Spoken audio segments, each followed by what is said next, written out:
Propaganda Press presents G.I. Joe Shadows of Valor. Written by James Krieger and Adolf Reichert. Performed by Thomas Richter.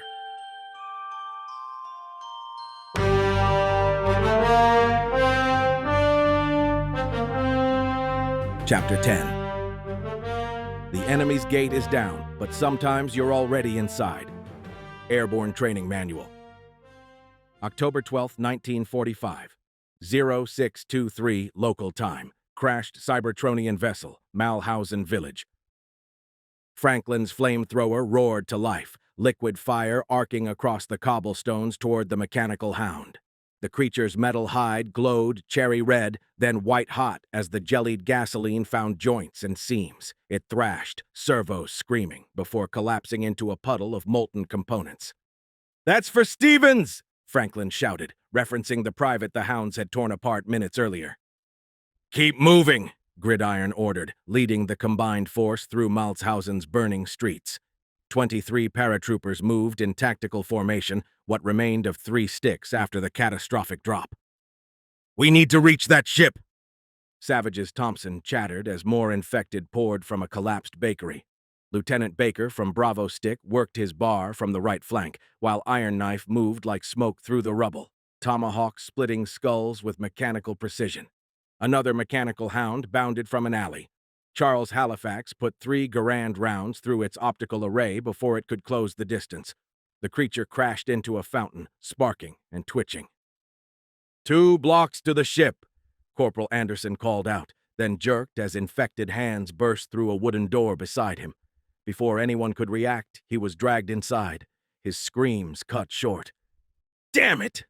Anthony Gambello sprayed the doorway with his Thompson, but Anderson was already gone. They fought street by street, house by house. Private Murphy took a mechanical hound's claw through his shoulder but kept fighting. Ensign Harlan Twyble, one of the few officers to survive the drop, directed fire with textbook precision despite the madness around them. The crashed ship loomed ahead, its twisted hull dominating the village center. Dark energon pooled around the impact site, infected and mechanical horrors emerging from every breach. "Franklin, clear us a path." Gridiron pointed to the main hull breach.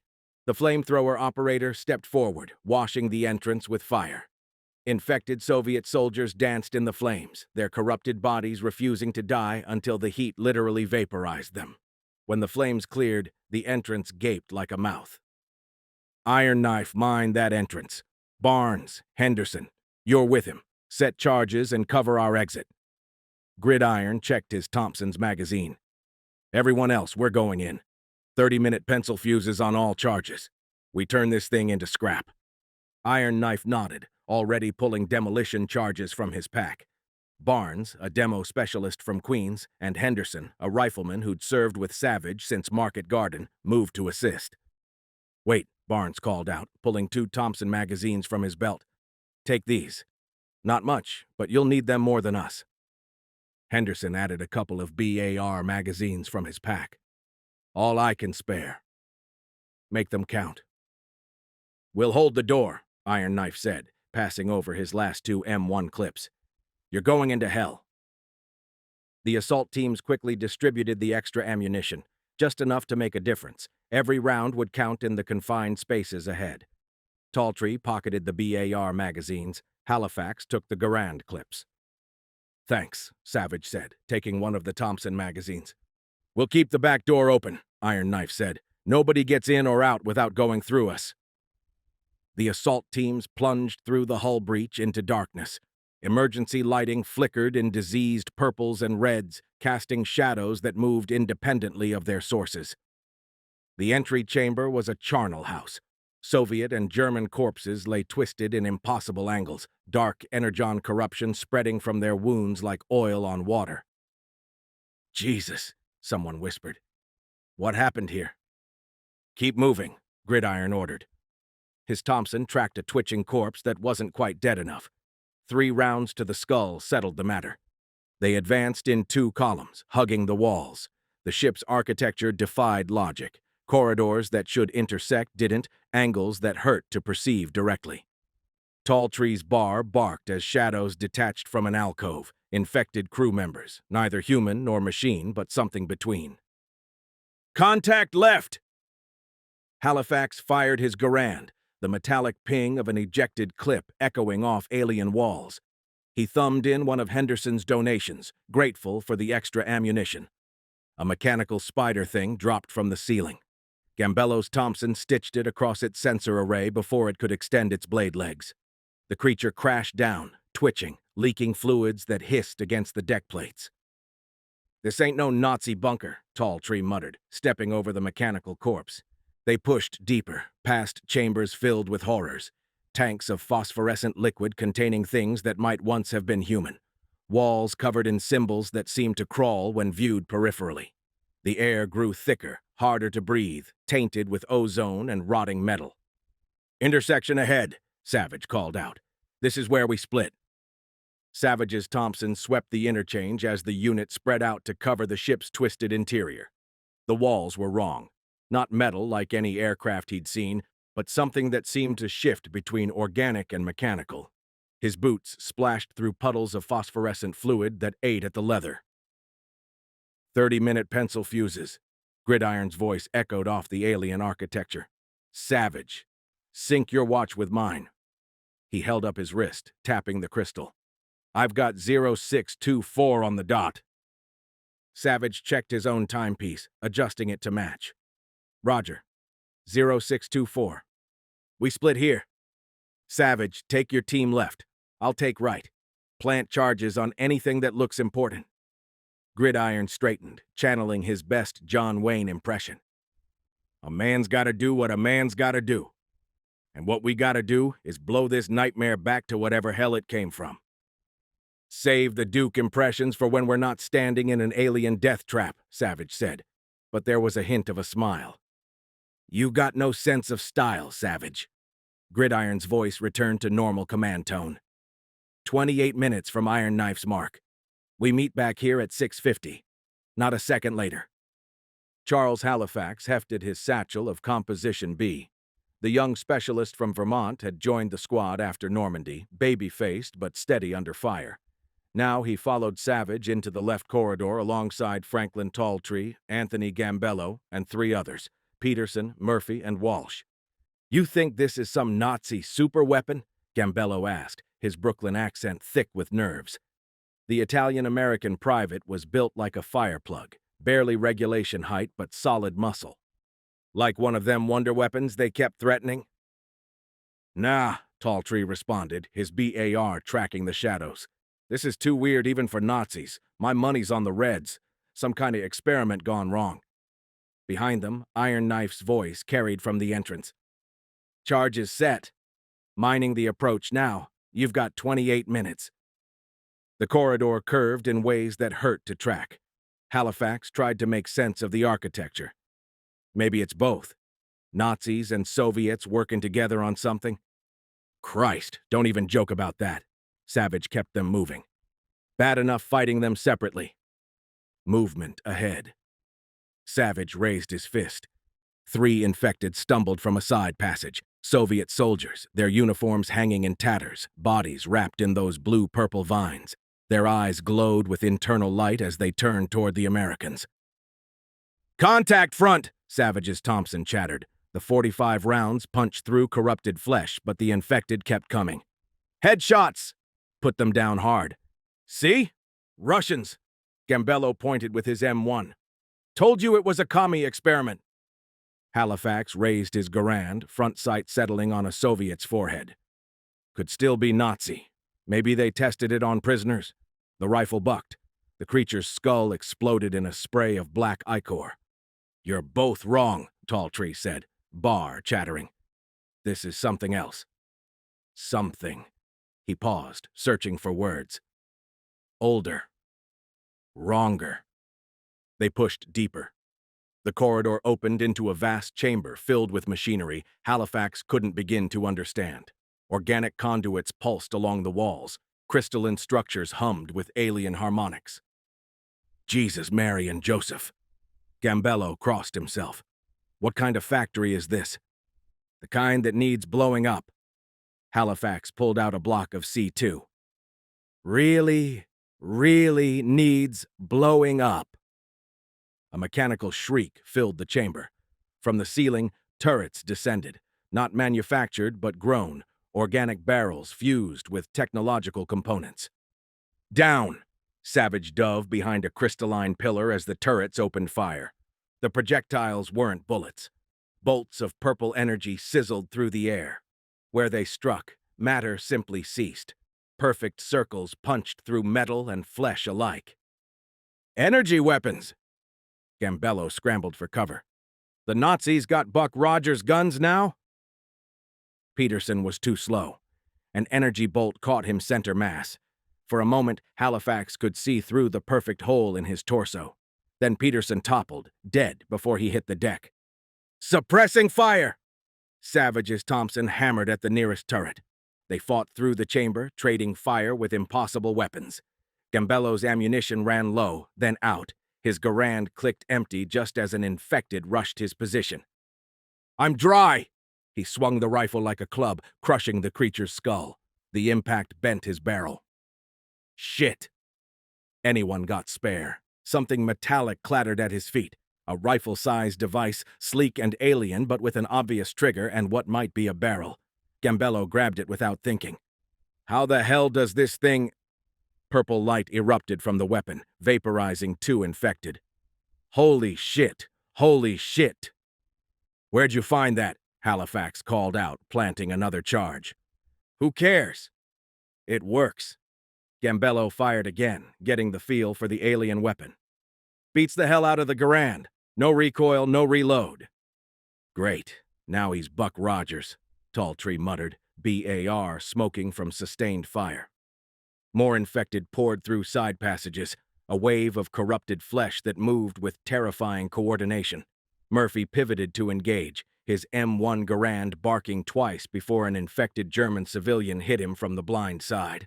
The creature's jaw had split vertically, revealing rows of needle teeth that punched through Murphy's field jacket like tissue paper. Murphy! Walsh lunged forward, grabbing his squad mate's web gear to pull him back. Too late. 3 more infected swarmed over Murphy's thrashing form. His screams pitched higher as those needle teeth found the soft flesh of his throat, tearing through cartilage with wet, grinding sounds. Blood fountained across the alien deck plates. Walsh emptied his carbine into the feeding mass, rounds punching through corrupted bodies. But they kept feeding. One infected, wearing the tatters of an American uniform, lifted its head from Murphy's chest cavity. Gore dripped from its elongated jaw as it fixed those glowing eyes on Walsh. Shit! Shit! Walsh backpedaled, fumbling for a fresh magazine. The infected paratrooper launched itself forward with inhuman speed, covering 10 feet in a single bound. Its fingers had fused into bone spikes that punched through Walsh's shoulder, spinning him around. Before he could scream, 2 more infected dragged him down. The wet sounds of feeding filled the corridor. Fall back, Savage ordered, his Thompson hammering at the advancing horde. Corridors compromised. They retreated through twisting passages, Gambello's stolen weapon proving its worth. The alien rifle hummed with each shot, purple energy beams vaporizing infected heads with surgical precision. Where bullets merely slowed them, the energy weapon dropped them permanently. Gridiron led his team right, Thompson at the ready.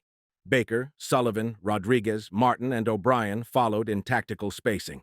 The corridor descended at an angle that made his inner ear protest. Stay sharp, Gridiron muttered. This whole place feels like a funhouse designed by lunatics. Nazi engineers, probably, Baker suggested, voice tight with nerves. You see what they built at Peenemünde? Rockets that could hit London? This ain't rockets, Sullivan countered. The kid from Iowa kept wiping sweat from his forehead. This is something else, something worse. The corridor opened into a vast chamber dominated by cylindrical towers that pulsed with inner light. Thick cables, or were they veins, connected the towers to panels covered in symbols that hurt to look at directly. Jackpot, Gridiron said. O'Brien, Martin, get charges on those towers. Rest of you, security. O'Brien had barely placed his first block of C2 when the room's defenses activated. Panels in the walls irised open, revealing spherical drones that floated on invisible force. Red optical sensors swept the room, locked onto the intruders. "Contact!" Rodriguez opened fire with his BAR. The heavy rounds sparked off the lead drone's shell but didn't penetrate. The drones returned fire. Not bullets. Compressed sound that hit like sledgehammers. Sullivan flew backward, ribs cracking audibly as the sonic pulse caught him center mass. He hit the wall hard, slid down, leaving a blood trail. "Spread out!" Gridiron dove behind a console as another sonic blast pulverized the deck where he'd stood. His Thompson chattered, walking rounds across a drone's sensor array. Sparks flew. The drone wobbled, crashed. "How you like that, Fritz?" Baker shouted, then ducked as return fire nearly took his head off. "Okay, maybe not Fritz. Ivan, whatever you are." More drones emerged from hidden alcoves. These were different, spider-like, moving along the walls with mechanical precision. Blade-tipped legs sparked against metal as they scuttled toward the paratroopers. Martin barely got his second charge placed before movement caught his eye. Not a drone, something worse. Gossamer thin filaments stretched across the space between two pillars, nearly invisible except where they caught the chamber's pulsing light. "What the hell?" Martin started to step back. The web detected motion. Razor-sharp monofilament cables suddenly contracted, whipping through the air with a sound like violin strings breaking. Martin tried to dodge, but the web was already closing, wrapping around him in a deadly embrace. "Martin! No!" O'Brien reached out, then jerked his hand back as he saw what was happening. The monofilament tightened with mechanical precision. For a heartbeat, Martin stood perfectly still, eyes wide with shock. Red lines appeared across his body in a perfect grid pattern. His mouth opened to scream, but only a wet gurgle emerged. Then he simply fell apart. Perfect cubes of flesh and bone tumbled to the deck in a grotesque heap, each piece cauterized by the heat of the filament's passage. His dog tags clattered among the remains, sliced into geometric sections. Blood pooled in perfect squares on the alien floor. "Mother of God," Baker whispered, backing away from where similar webs glinted in other passages. A spider drone scuttled over Martin's cubed remains, its sensors analyzing the efficient kill. It paused, as if admiring the precision, before continuing its hunt for living prey. "Son of a bitch."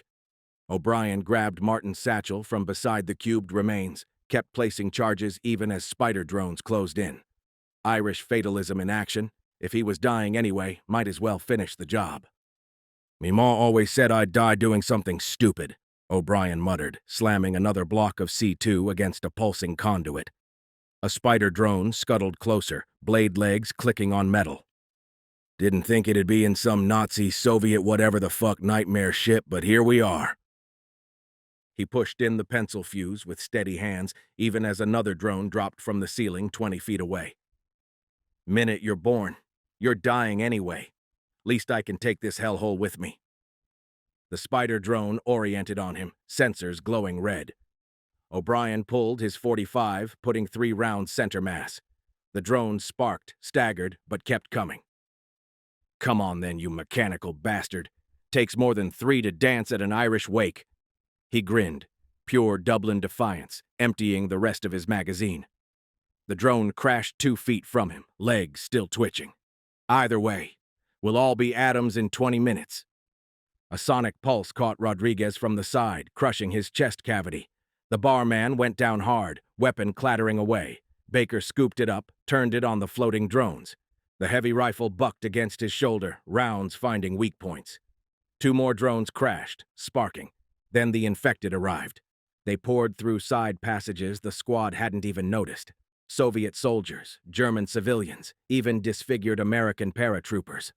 All wrapped in those purple vines, all moving with inhuman purpose. "We're boxed in." Baker's stolen BAR ran dry.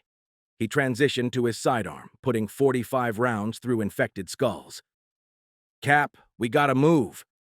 "Charge is set," O'Brien called, slamming the last pencil fuse home. 25 minutes. A spider drone landed between O'Brien and the exit. Its forelegs swept out, opening his throat in a spray of arterial blood. The Irishman dropped, hands trying to hold his neck together. Failed. Gridiron watched his men die and made the hard choice. "Baker! Sullivan, if you can move! We're leaving!" Sullivan struggled upright, one arm clutched against broken ribs. Baker grabbed him, half carrying the injured man. Gridiron laid down covering fire, Thompson spraying infected and drones alike. A massive form blocked their escape route. 7 feet of corrupted flesh and biomechanical horror. This one had integrated drone parts into itself, a sensor array growing from its skull, blade arms grafted to its torso. "Die, you Nazi pile of shit!" Gridiron emptied his Thompson into its center mass. The creature staggered but kept coming. Baker shoved Sullivan aside as the biomechanical horror lurched forward, its blade arms whistling through the air where the injured man had been. "Eat this, you Frankenstein reject!" Baker pulled 2 grenades from his web gear, yanking the pins in one smooth motion. Both pineapples stuck into the creature's chest, the flesh congealing around the grenades like silly putty. The thing's blade arms swept down, slicing through Baker's field jacket and drawing blood across his ribs. He rolled away as the spoons flew free. "Take cover!" The twin explosions lifted the creature off its feet. Shrapnel tore through its hybrid anatomy, ripping apart the connections between mechanical and biological systems. The sensor array on its skull shattered, spraying sparks and dark fluid. It crashed backward, blade arms still twitching, trying to rise despite massive trauma to its center mass. Then the secondary explosions hit, something in its drone components cooking off. The creature convulsed once more and went still, black ichor pooling beneath its massive frame. "That's how we do it in Chicago," Baker gasped, hand pressed against his bleeding ribs. They ran. Through corridors that seemed to shift when they weren't looking. Past chambers full of horrors they didn't have time to understand. Behind them, the ship's defenses and infected gave chase. "Left! Go left!" Talltree shouted, his BAR covering their 6. An infected Soviet sergeant burst from an alcove they'd missed, its arms elongated into whip-like appendages. One wrapped around Talltree's ankle, yanking him off his feet. He hit the deck hard, bar skittering away. Gambello spun, the alien weapon tracking smooth as silk. The purple beam caught the infected center mass, not just killing it, but disintegrating it entirely. The whip arm dissolved, freeing Talltree. "Thanks," Talltree gasped, scrambling for his weapon. "Thank Buck Rogers," Gambello said, already tracking new targets. "This thing's the only reason we're not all infected chow." "This way." Savage led them through a narrow passage. The walls were lined with racks of equipment, devices that hurt to look at, geometries that shouldn't exist. An explosion somewhere deep in the ship knocked Halifax off his feet. He flew sideways, slamming into one of the equipment racks. Metal and crystal scattered. Something hit his chest hard enough to crack ribs. When he tried to stand, the device was still there, attached, growing. "What the—" Halifax grabbed at the thing spreading across his chest like liquid metal. It was cold, then warm, then nothing as his nerves went numb. "Get it off! Get it off!" Talltree grabbed one edge, tried to pry it loose. His fingers came away bloody. The device had already bonded with Halifax's skin, silvery tendrils spreading beneath his uniform. "Leave it," Savage ordered. "We'll deal with it later." But Halifax's eyes rolled back. His body went rigid, then limp. The device pulsed with its own heartbeat, spreading incrementally with each pulse. "Damn it!" Savage threw Halifax over his shoulder in a fireman's carry. "Gambello, clear us a path. Talltree, cover our 6. "On it, Sarge!" Gambello's alien rifle hummed, purple death carving through infected. "This thing's amazing. Why can't we make stuff like this? This is like my new thing." "Because we're not Nazi mad scientists," Talltree snapped, BAR running dry. "Or Soviet mad scientists, or whatever mad scientists built this place." "You think this is what Hitler was planning?" Baker gasped between breaths as they ran through the shifting corridors. "Some kind of Nazi doomsday weapon?" "Hitler's dead," Gridiron reminded him, checking corners with his Thompson. "This is something else. Soviets, maybe, or—" The corridor wall didn't just explode. It disintegrated. Metal and alien alloy vaporized in a perfect circle as something massive punched through. Another combat drone, this one the size of a jeep, its bulk barely fitting in the passage. Multiple weapon arrays swiveled independently, tracking everything that moved. Down! Gridiron dove left. The drone's primary cannon spoke. Not the purple energy of the smaller weapons, but something that warped the air itself. The beam passed through where Gridiron had been standing, leaving a perfect tunnel through 3 bulkheads behind him. Edges of the holes glowed cherry red, metal running like water. Sullivan, ribs already cracked, couldn't move fast enough. He saw the drone's secondary weapons tracking him, a cluster of smaller barrels that hummed with building charge. Cap! Get clear! Sullivan made his choice. Instead of diving away, he lunged forward, shoving Gridiron hard to the right just as the drone fired. The energy barrage caught Sullivan's center mass. For a split second, Gridiron saw his skeleton illuminated through his flesh like an X-ray. Then the young Iowan simply ceased to exist from the waist up. His leg stood for a moment, uniform pants smoking, before toppling forward. Sullivan! Baker opened up with his .45, knowing it was useless but needing to do something.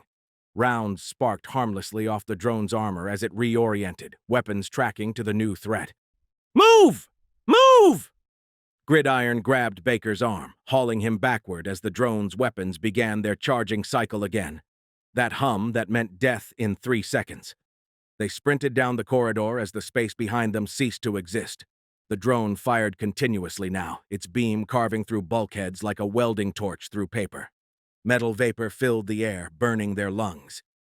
Left! Left! Gridiron yanked Baker around a corner just as another beam seared through where they'd been. The drone couldn't turn, too massive for the corridor. They heard it beginning to cut through the wall, making its own path. How do we stop that thing? Baker gasped, boots sliding on the phosphorescent fluid that coated everything. We don't! Gridiron's mind raced through options. We just run faster than it can cut. Behind them, the drone burst through another wall, closer now, its sensors locked onto them with mechanical certainty. The charging hum began again. They sprang from the ship into morning light. Savage's team first, Halifax unconscious over his shoulder. Gridiron and Baker came seconds later, that massive combat drone's charging hum growing louder behind them. Iron Knife crouched behind the detonator 30 yards away, watching their 6. Barnes was down, his body torn apart by infected that had rushed their position. Henderson stood with his back to a wall, bar smoking, surrounded by piles of corrupted corpses. Clear the blast radius. Iron Knife's hand hovered over the plunger. 60 seconds. Blow it now! Gridiron roared, running for all he was worth and diving behind a wrecked Russian truck as the drone's massive bulk appeared in the entrance. Its primary weapon was already glowing, tracking their movement. Everybody down! Iron Knife didn't hesitate. He slammed the plunger. The entrance charges detonated in sequence, a rippling explosion that walked around the hull breach. The drone fired at the same instant, its beam carving a molten trench across the cobblestones where Gridiron had been running. Then, the shaped charges did their work. Tons of alien metal and twisted bulkheads collapsed inward, crushing the drone as it tried to push through. Secondary explosions ripped through its power core, adding to the destruction. The entrance sealed itself in a cascade of fire and debris. Move! Move!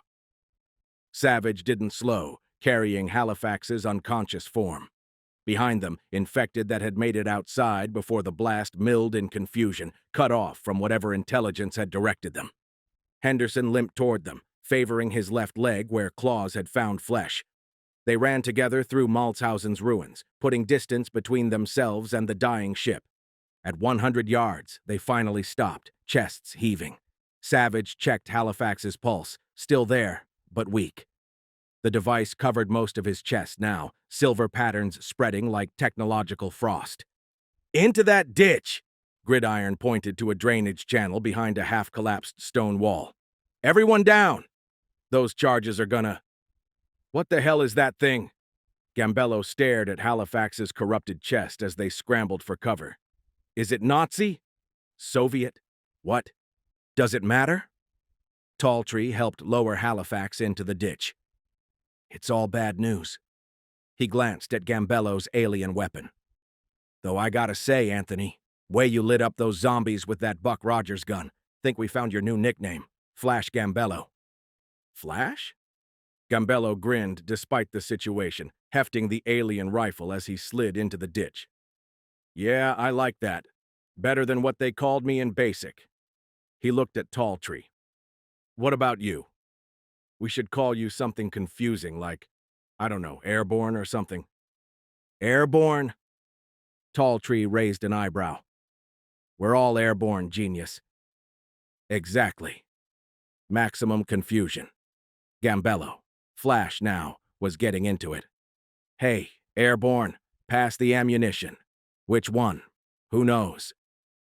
You're an idiot, Flash, Tall Tree said, but he was almost smiling. 2 minutes, Baker interrupted, pressing himself against the earthen wall. Get your heads down. Behind them, the ship groaned and settled, internal explosions already beginning. Then, as if the universe had been holding its breath, the charges reached something critical. The explosion started deep in the ship's core, a bass rumble that they felt through their boots before they heard it. The ground rippled like water. Then the ship's center bulged upward, metal stretching like taffy before the detonation burst through. Down! Gridiron shoved the last man into the ditch as a pillar of purple-white fire shot 200 feet into the morning sky. The shockwave hit like a giant's fist. The stone wall above them cracked, chunks tumbling into their shelter. Dirt rained down as the earth itself convulsed. The roar was beyond sound, a physical force that compressed their chests and set their teeth rattling. Secondary explosions walked through the wreckage. Each blast threw debris higher, creating a lethal rain of twisted metal and burning components. A piece of bulkhead the size of a jeep slammed into the field behind their ditch. Smaller fragments whistled overhead, shredding what remained of the wall. They pressed themselves into the dirt, hands over heads, as the world ended above them. The ditch saved their lives, shrapnel that would have cut them to pieces past inches overhead. A glowing piece of alien machinery embedded itself in the earthen wall, still crackling with purple energy. Ace banked his Mustang through morning thermals, scanning the ground for the paratroopers they'd been sent to support. Slider held formation off his starboard wing, both pilots searching for any sign of Russian or American forces. See any movement down there? Slider asked. I've got nothing. Negative. No smoke markers either. Ace scanned the village below. They should have panels out or something. Maybe they're still engaged. Hard to mark positions when you're taking fire. True.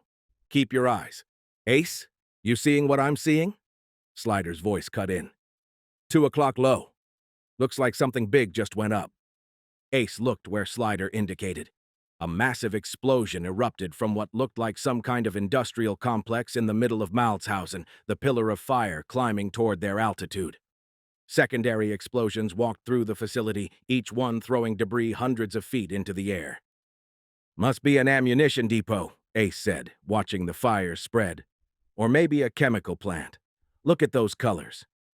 The flames burned strange.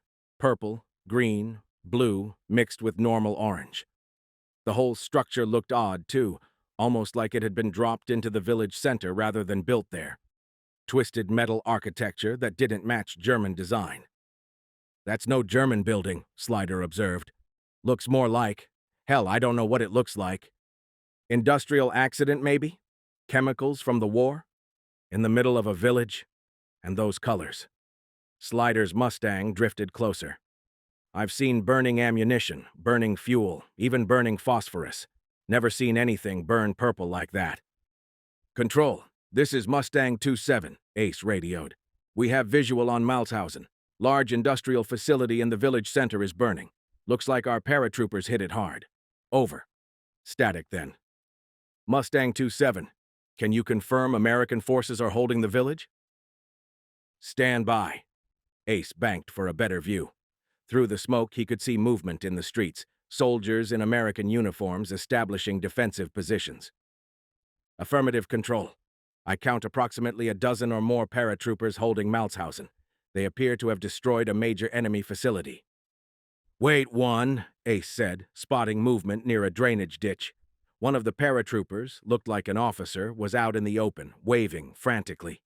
The man held an orange signal panel in one hand, but with the other he was pointing repeatedly at the burning structure, then making exaggerated bombing motions. "Slider, you seeing this?" "Yeah, boss. Ground forces are signaling for air support. They want us to hit that facility." The officer, Captain Gridiron, though Ace didn't know his name, continued his pantomime. Point at the twisted metal structure. Fist slamming into palm. Point at the P-51s. The message couldn't be clearer. "Drop everything you've got on that thing." "Think they couldn't finish the job?" Slider asked on their tactical frequency. "Or they want to make damn sure whatever it is stays dead?" Ace checked his ordnance. 2 500-pound general-purpose bombs still slung under his wings. "Either way, if the ground pounders want it gone, we'll make it gone." "Copy that, boss. I've got both my eggs ready, too." They rolled into their attack run. At 4,000 feet, Ace could see the officer had dove back into the ditch, but was still watching them through what looked like binoculars. Smart man. Calling in danger, close air support, then getting under cover. The facility, if that's what it was, had partially collapsed, its strange architecture twisted and burning. It almost looked like it had crashed there rather than been built, the way the metal was crumpled and torn. "Weird-looking factory," Slider observed. "Never seen German architecture like that." "Probably camouflaged," Ace rationalized, picking his aim point. "Or some experimental design. Either way, our boys want it atomized." The P-51 screamed earthward. At 2,000 feet, Ace centered his gun sight on what looked like the main structure, twisted metal and strange geometries still partially intact despite the fires. His thumb found the bomb release. "Bombs away!" Both 500-pounders fell clean, tumbling toward the target. Ace pulled hard, climbing away as G-forces crushed him into his seat. Behind him, Slider's aircraft followed the same attack profile. 4 bombs hit within seconds of each other, spread across the burning mass. The explosions were devastating, 2,000 pounds of high explosive concentrated on one target. The blasts ripped through whatever remained of the structure, setting off more of those strange colored flames. The entire facility seemed to collapse in on itself, metal screaming as it twisted and fell. "Jesus Christ!" Slider fought his controls as the shockwave buffeted his Mustang. "Whatever that thing was made of, it didn't like our eggs." Secondary explosions rippled through the wreckage, each one stranger than the last. Purple fire fountained skyward. Green plasma crackled between twisted metal beams. Something deep in the structure detonated with a sound like thunder, sending a mushroom cloud of multicolored smoke climbing toward their altitude. "Let's get clear," Ace ordered, banking away from the rising cloud. "I don't want to fly through whatever that is." They circled wide, coming around for a damage assessment pass. Where the structure had been, only a deep crater and ruins remained, still glowing with those unnatural fires. The paratroopers had stayed in their cover, smart soldiers who knew what 2,000 pounds of bombs could do. The same officer popped up again, this time waving the orange panel overhead with both hands, jumping up and down in obvious relief and gratitude. "Ground forces signaling," Slider reported. "Looks like we gave them exactly what they wanted. Hell, looks like we gave them Christmas morning." Ace waggled his wings in acknowledgement, then keyed his radio. "Control, this is Mustang 27. Target destroyed per ground force request. 4 500-pounders on target with good effect. Paratroopers are holding Malzhausen and signaling mission success. Looks like they took casualties." "Roger, Mustang 27. Outstanding work. RTB." They turned southwest, climbing back to cruise altitude. Behind them, smoke rose from the destroyed facility in a pillar visible for miles, still showing those strange colors as it climbed. "Never seen anything burn like that?" Slider mused as they leveled off.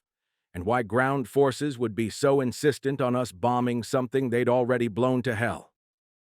"They wanted to make sure," Ace said. "Whatever that thing was, they wanted it erased from existence."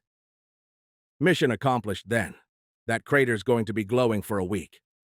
The way the structure had been sitting in the village, crushing buildings beneath it, almost like it had fallen from. Ace shook his head. "Too many missions." Everything started looking strange when you were running on no sleep and too much coffee. Lockdown's claws scraped against twisted bulkhead as he tore through another collapsed section. Hydraulic fluid leaked from his damaged shoulder actuator, each movement grinding metal on metal. The escape pod lay somewhere beyond this wall of debris, 40 meters, that might as well be 40 miles in his current state. His audio receptors picked up movement behind him. Not the shambling infected this time. Mechanical footsteps, precise, predatory. The Predacon rounded the corner, its military-grade targeting systems locking onto Lockdown's heat signature. The combat unit's weapons tracked with mechanical precision, multiple barrels aligning for optimal kill pattern. "Fragging escapees," Lockdown muttered, spinning to face the threat.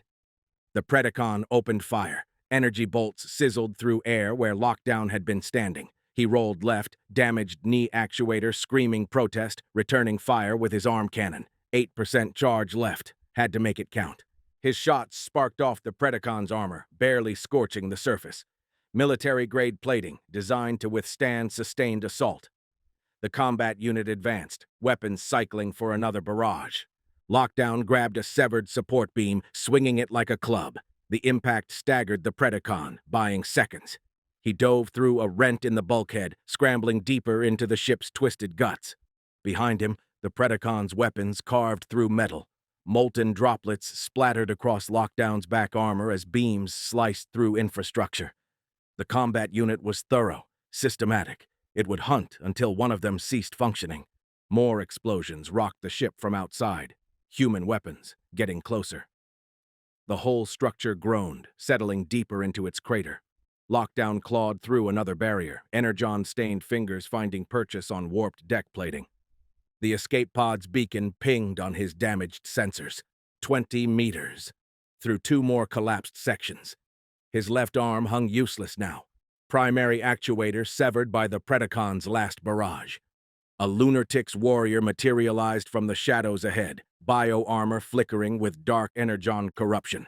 Its phase shift abilities made it difficult to track. There, then not there, reality bending around its form. Lockdown's arm cannon tracked the shimmering air, 4% charge. The Lunartic's warrior solidified behind and on top of him, claws raking across his back. Warning klaxons screamed as primary armor breached. He spun, good arm sweeping through empty space as the creature phase shifted again. This time, he anticipated. When the Lunartic's rematerialized, Lockdown's fist was already moving. The impact crushed its bio-armor helm, purple ichor spraying. The creature dropped, twitching. The Predacon burst through the bulkhead behind him. No more running. Lockdown grabbed a dead Cybertronian, using its body as a shield. Energy bolts tore through armor and parts. He charged, closing distance before the Predacon could adjust targeting parameters. They collided with the sound of grinding metal. His claws found gaps in the combat unit's armor, tearing at internal components. The Predacon's weapons fired point-blank, cooking through Lockdown's torso plating. Pain receptors screamed warnings he ignored. This was survival arithmetic, damage for distance. With his last functional arm, Lockdown ripped out the Predacon's primary processor. The combat unit seized, weapons firing randomly before powering down. He shoved the dead weight aside, crawling toward the escape pod chamber. 10 meters. 5. The deck tilted suddenly. The whole ship was shifting, responding to damage from external explosions. Lockdown's damaged hand found the pod bay door, sealed, but the manual override still functioned. "Meddling humans," he snarled as another explosion shook the vessel. "Close this time. Very close. Should have stayed in your primitive—" The world turned white. The American bombs punched through weakened hull sections like paper. Superheated gas expanded through corridors at supersonic speed. Lockdown had 1 microsecond to process his failure before the flame wall hit. His armor bubbled, then vaporized. Internal components flash-cooked. Consciousness scattered as molecular bonds dissolved. The escape pod, so close, melted into slag along with its would-be occupant. In his final nanosecond of awareness, Lockdown's only thought was bitter irony. Survived the crash, survived the infected, survived his escaped prisoners. But not the primitive apes and their chemical explosives. Then nothing. just atoms, scattered across the verse as 4 500-pound bombs reduced the Cybertronian prison ship and everything inside to component particles.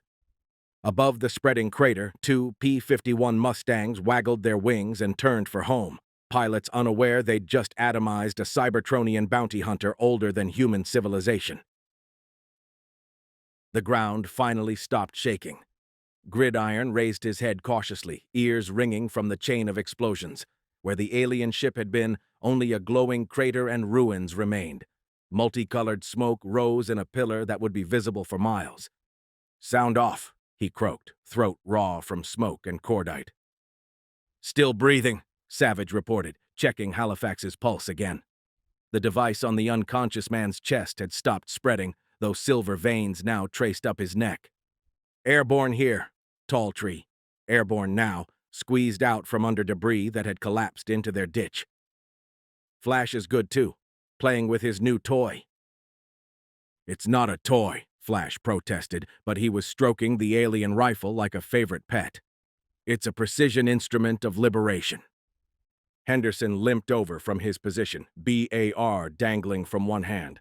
Blood seeped through makeshift bandages on his left leg. "Baker's hurt bad. Took shrapnel from that last secondary explosion." Gridiron crawled to where Baker lay against the ditch wall, pressing a field dressing to his ribs. Blood had already soaked through 2 layers of gauze. The wound bubbled when he breathed. Lung puncture. "Easy there, soldier." Gridiron helped him sit more upright. "We'll get you patched up." "Don't think. That's happening, Cap." Baker's words came wet. "Tell my ma. Tell her I was with the Duke at the end." "You'll tell her yourself." Baker managed a weak grin. "We sure showed them, though. Whatever. Whatever that thing was." His eyes found the smoking crater. Nothing left but atoms. Iron Knife appeared at the ditch edge, moving low. "American armor coming up the road. Sherman's whole company." "About time," Henderson muttered. "Where were they an hour ago?" "Making sure we did the hard part first," Airborne suggested. The rumble of tank engines grew louder. Gridiron could see the lead Sherman cresting the ridge, commander visible in the turret. More vehicles followed, at least 15 tanks plus supporting infantry. "Flash, hide that alien rifle," Gridiron ordered. "Questions we don't want to answer." "But Cap..." "That's an order. Bundle it in a shelter half. We'll figure out what to do with it later." Flash reluctantly wrapped his prize in canvas, muttering about military bureaucracy stifling innovation.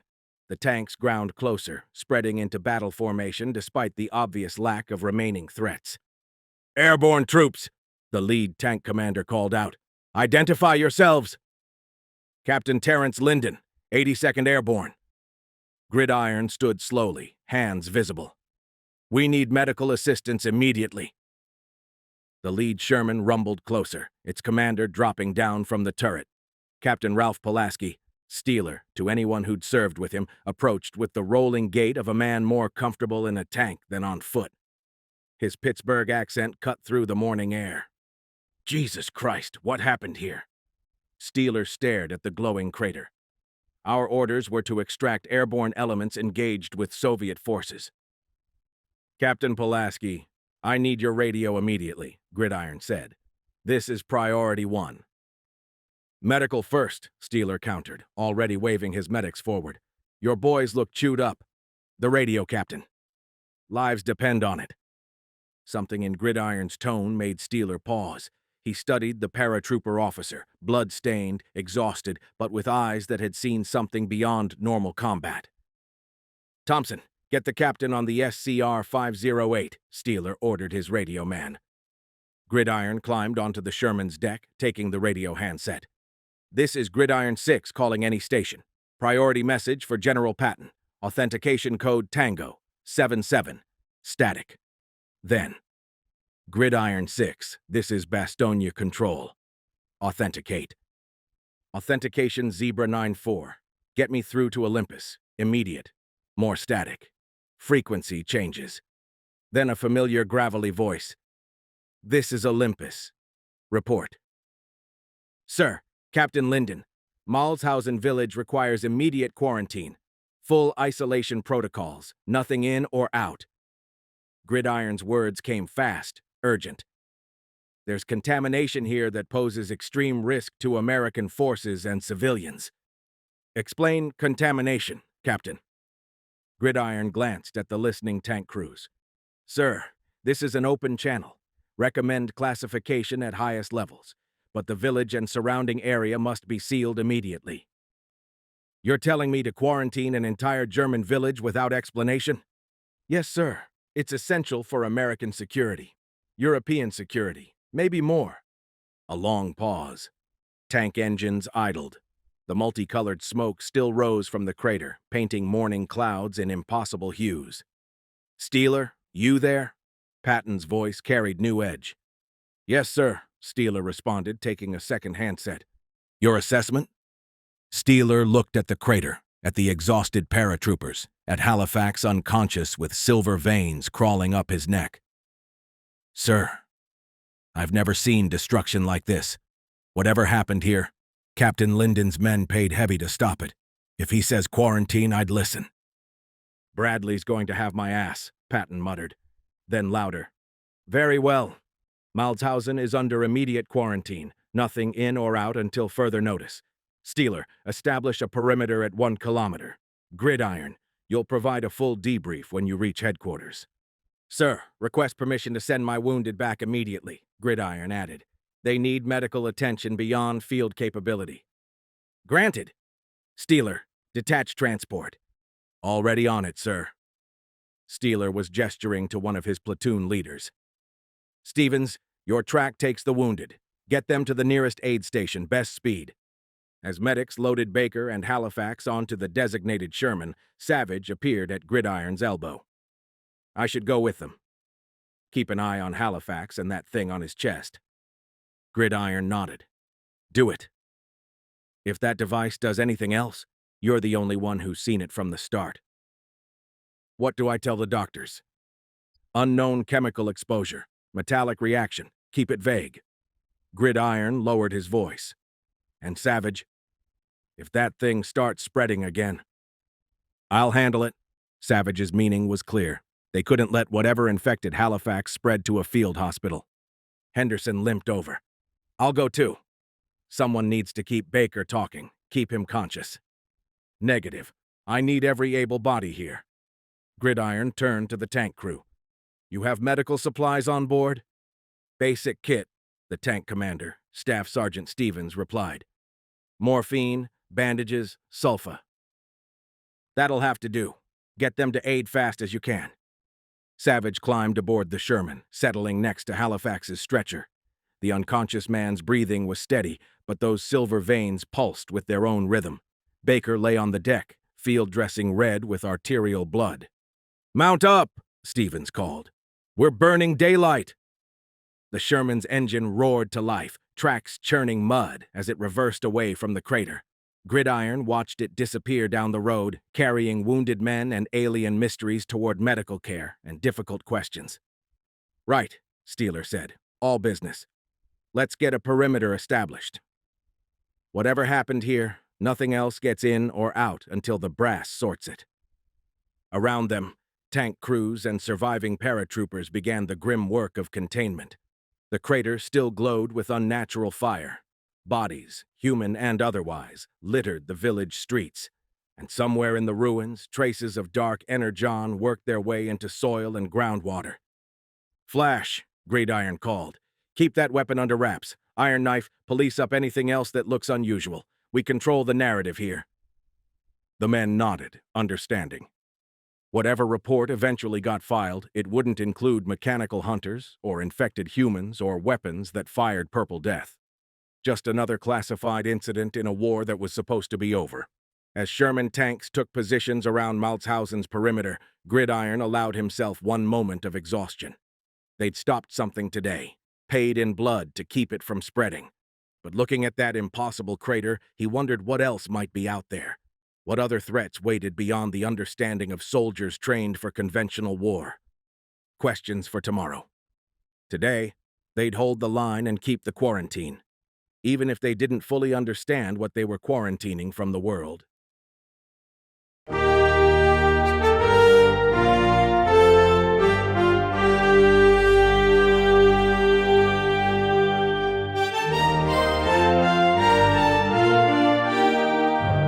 Thank you for listening to this audiobook. I'm Thomas Richter, and it's been an honor to share this story with you. If you're ready for your next mission, Propaganda Press has a full arsenal of series waiting for you on this platform. Each one is locked and loaded with the kind of stories that keep you pressing forward no matter what. Want to stay on our radar? Deploy to our Substack for mission briefings on new releases and exclusive intel straight to your inbox. Just search for Propaganda Press on Substack and hit that subscribe button. Consider it joining our unit. For those who march to the beat of our soundtrack, all of our music is deployed across every major streaming platform. Spotify, Apple Music, Amazon Music, you name it. Just search for Springfield Syndrome or the audiobook title to add it to your playlist. Your support keeps us in the fight, and we'd be grateful if you'd drop us a review wherever you grabbed this audiobook. Your feedback is our intel. It helps us improve our operations and helps other listeners find their next objective. Stay strong, stay sharp, and remember, the only easy day was yesterday. This is Thomas Richter signing off.